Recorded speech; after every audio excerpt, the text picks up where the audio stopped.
ఈ వీడియో చూస్తుంటే నిజంగా అందరు అమ్మాయిలు అట్లా ఉంటారో లేదో తెలియదు, కానీ కొంతమంది అమ్మాయిలకి చెప్దాం అనుకుంటున్నాను నేను. పాపం వాడు ప్లేస్ ఏదో కూడా చూడకుండా రైల్వే స్టేషన్లో ఆమె కాళ్ళ మీద పడి, ప్లీజ్ నన్ను వదిలి వెళ్ళిపోకు, నాకు నువ్వు కావాలా, నాతో ఉండు అని వాడు రిక్వెస్ట్ చేసుకుంటున్నాడు చూడు. అది చూస్తుంటేనే పాపం రా అని అనిపిస్తుంది. కొంతమంది అమ్మాయిలు ఎవరైతే జెన్యున్గా లవ్ చేస్తారు కదా బాయ్స్, వాళ్ళను వదిలేసి వాళ్ళని ఒక నరకంలోకి తోసేసి మీరు అది మర్చిపోయి మీరు ముందరికి వెళ్ళిపోతారు.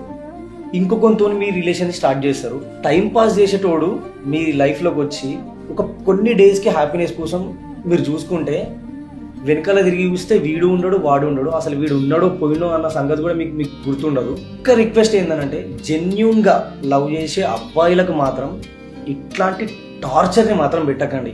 వాడు అన్ని హోప్స్ మీ పైన పెట్టుకొని పబ్లిక్లో నీ కాళ్ళు పట్టుకొని వాళ్ళ ఈగోని అన్ని నీ చంపేసి కాళ్ళు పట్టుకొని నాతో నువ్వు ఉండు అని అడుగుతున్నాడు అంటే, వాడు ఏ రేంజ్లో మీ పైన హోప్స్ పెట్టుకుంటే అంత దిగజారిపోతాడు కదా. ప్లీజ్, ఒకవేళ లవ్ చేయకపోతే చేయకండి, కానీ ఇట్లా మధ్యలో వదిలేసిండ్రు అనుకో కుటుంబాలు నాశనం అయిపోతాయి. ప్లీజ్ ఇట్లా చేయకండి గర్ల్స్, ప్లీజ్ అర్థం చేసుకోండి. అందరికంటలే కొందరికే టైం పాస్ చేసే గర్ల్స్ ఉన్నారు, వాళ్ళకి స్పెషల్గా చెప్తున్నా.